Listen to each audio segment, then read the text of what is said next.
మన సౌత్లోని the best talented యాక్టరెస్ అయిన నయనతార జీవితంపై డాక్యుమెంటరీ మూవీ తీసిన సంగతి తెలిసిందే.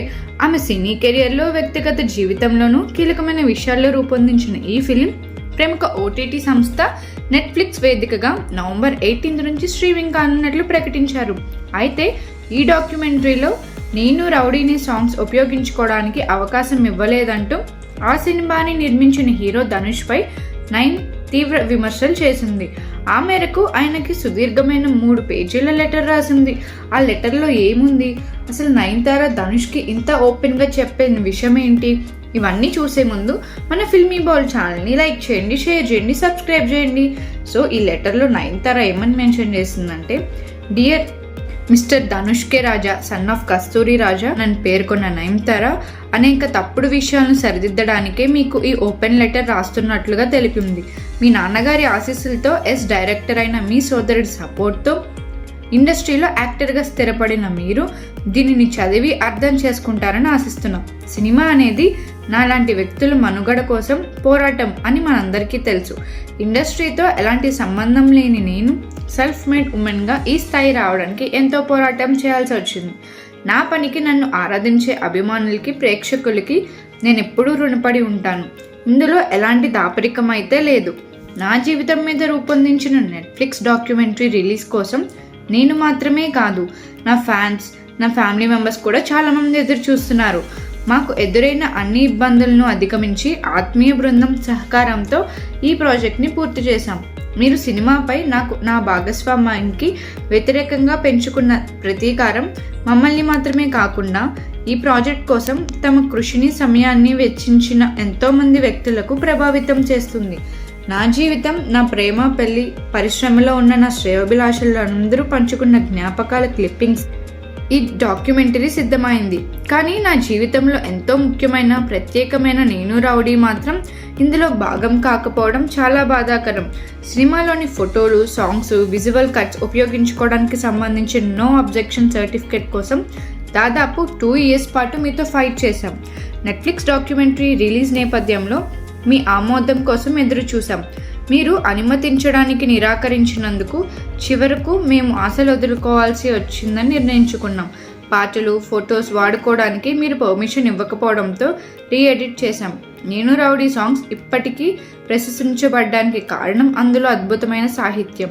ఆ పాటల్లోని సాహిత్యాన్ని మా డాక్యుమెంటరీలో ఉపయోగించుకునే అవకాశం మాకు ఇవ్వడానికి మీరు నిరాకరించడం నా హృదయాన్ని చాలా ముక్కలు చేసింది. మీరు ఒప్పుకోపోవడానికి వ్యాపారమైన ఇబ్బందులు, లావాదేవీల సమస్యలు ఉంటే అర్థం చేసుకోవచ్చు. కానీ మీరు తీసుకున్న ఈ నిర్ణయం మాపై మీ వ్యక్తిగత ద్వేషాన్ని వెళ్ళగక్కడం కోసం మాత్రమేనని భావిస్తున్నాం. మీరు ఉద్దేశపూర్వకంగానే ఆమోదం ఇవ్వకపోవడం బాధాకరం. నెట్ఫ్లిక్స్ డాక్యుమెంటరీ ట్రైలర్ విడుదలైన తర్వాత మీరు లీగల్ నోటీస్ పంపించడం మాకు మరింత షాక్ చేసింది.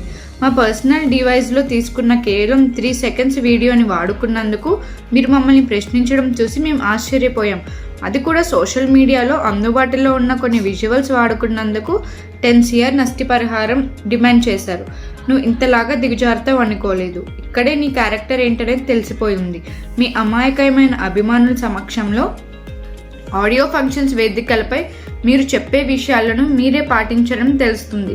సెట్లో వ్యక్తులందరి జీవితాలను, స్వేచ్ఛలను నియంత్రించే నిర్మాత ఒక చక్రవర్తి అవుతాడా? నేను మీ లీగల్ నోటీసులను అందుకున్నాను. మేము చట్టబద్ధమైన మార్గాల ద్వారానే దానికి తగిన విధానానికి సమాధానం ఇస్తాం. మా నెట్ఫ్లిక్స్ డాక్యుమెంటరీ కోసం నేను రౌడీని ఎలిమెంట్స్ ఉపయోగించడం కోసం మీరు NOC ఇవ్వడానికి నిరాకరించడానికి కాపీరైట్ కోణంలో న్యాయస్థానం మిమ్మల్ని సమర్థించవచ్చు. అయితే దేవుడి న్యాయస్థానంలో దీనికి నైతిక కోణం అనేది ఉంటుందని గుర్తు చేస్తున్నా. సినిమా విడుదలైన దాదాపు 10 years కావస్తుంది. ప్రపంచం ముందు ఎవరైనా ముసుగు వేసుకొని ఇంత నీచంగా ప్రవర్తిస్తారు? నిర్మాతగా మీరు బిగ్గెస్ట్ హిట్స్లో ఒకటిగా నిలిచిన సినిమా గురించి, నేటికి అందరూ ఇష్టపడే సినిమా గురించి మీరు చెప్పిన భయంకరమైన విషయాలన్నీ నేను మర్చిపోలేను. సినిమా విడుదలకు ముందు మీరు చెప్పిన మాటలు మాకు ఇప్పటికీ మానిపోని గాయాలుగా మిగిల్చాయి. సినిమా బ్లాక్ బస్టర్ అయిన తర్వాత మీ ఈగో బాగా దెబ్బతిన్నదని ఫిల్మ్ సర్కిల్ ద్వారా తెలుసుకున్నాను. ఆ సినిమా విజయంపై మీ అసంతృప్తి సామాన్యులను కూడా ఫిల్మ్ఫేర్ అవార్డ్స్ 2016 ద్వారా అర్థమయ్యేలాగా చేసింది. సినీ బ్యాక్గ్రౌండ్ లేని సాధారణ వ్యక్తులు ఇండస్ట్రీలోకి వచ్చి ఇండస్ట్రీలోకి వచ్చినా తప్పులేదు. కొంతమంది సంబంధాలు పెట్టుకుని సంతోషంగా ఉన్నా పర్వాలేదు, దాన్ని మీ నుండి తీసుకోలేరు. ఇది వాళ్ళ పని, ప్రజల ఆశీర్వాదం ద్వారానే వస్తుందనే విషయాన్ని అయితే గ్రహించండి. మీరు ఈ విషయంలో కొన్ని కట్టుకథలు అల్లి పంచ్ డైలాగులు చేర్చి మీ తదుపరి ఆడియో ఫంక్షన్స్లో మీరు మాట్లాడవచ్చు. కానీ దేవుడైతే చూస్తున్నాడు. నిజంగా ప్రపంచంలో ఇతరులను తక్కువ చూడడం సులభం, కానీ ఇతరుల ఆనందంలో కూడా మన ఆనందం ఉంటుంది. ఇతరుల ఆనందంలో మన సంతోషాన్ని వెతుక్కోవాలి. ఇతరుల కథల నుంచి ఎన్నో విషయాలు నేర్చుకోవచ్చు. మా నెట్ఫ్లిక్స్ డాక్యుమెంటరీ వెనుక మెయిన్ కారణం అదే.